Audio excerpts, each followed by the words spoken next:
Hello, I'm David Veech, and this is Elevate Your Performance again. What is culture? I want to talk about culture today. So I went to dictionary.com, and they offer 8 non-biology related definitions.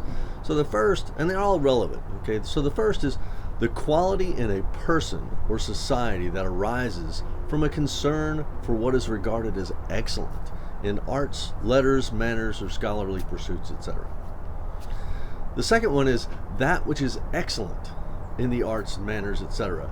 And the third is a particular form or stage of civilization as that of a certain nation or period, like Greek culture.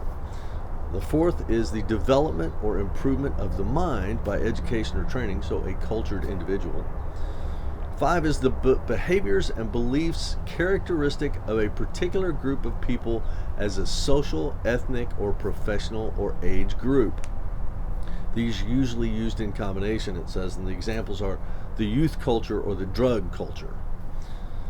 The 6th one is the shared beliefs, behaviors, or social environment connected with a particular aspect of society. And here the examples are the rape culture on campus, or the culture of poverty, or the culture of celebrity worship. The 7th is the values, typical practices, and goals of a business or other organization, especially a large corporation. This is the corporate culture that we usually talk about.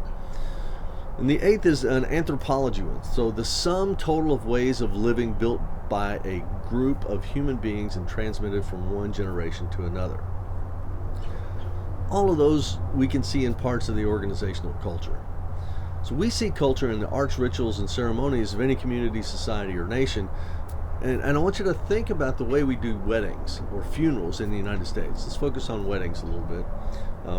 Even then, within a variety of communities, there are special features of those celebrations. So a wedding involving a military officer is likely to feature something like a saber arch that the married couple can pass through as they exit the chapel. Mine did, way back in 1984. Then, of course, my best man swatted my bride on the backside with the broadside of his saber, which is an old but somewhat questionable ritual. We have graduation ceremonies, bar mitzvahs, prayer breakfasts, and any other number of other reasons we get together. But we even have rituals like things like kids' soccer games, the ritual of having oranges at halftime, or the ritual of going after the game to get ice cream. Those are all parts of this society that we're using to build up. Now in an office, it's no different. I mean, the rituals and ceremonies are the meetings and gatherings that we have for a variety of purposes. They can be formal or informal, or long or short. It might be that quarterly all-hands meeting where we share the news of the company and recognize people for their accomplishments and achievements. It might be how we send off retirees, or it might just be the weekly potluck that we have. The frequency and duration of any of these, along with the tension in the room, really tells us the culture of any organization. If during a potluck or a birthday ceremony, everyone is a little tense and anxious to get back to work, what does that tell you?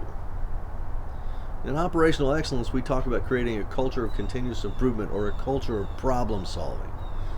We talk about that a lot, but we don't have that. But if we don't have that now, we're not going to get it by talking about it.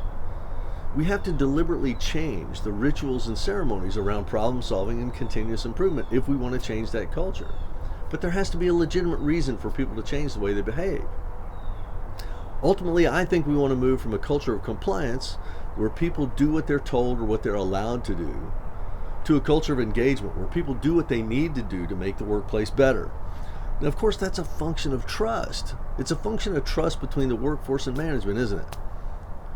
Now, at the lowest end of that culture spectrum, we can describe a culture as defiant.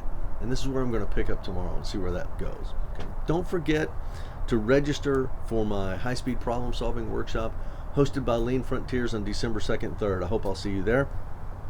Otherwise, have a great day, and I'll see you tomorrow.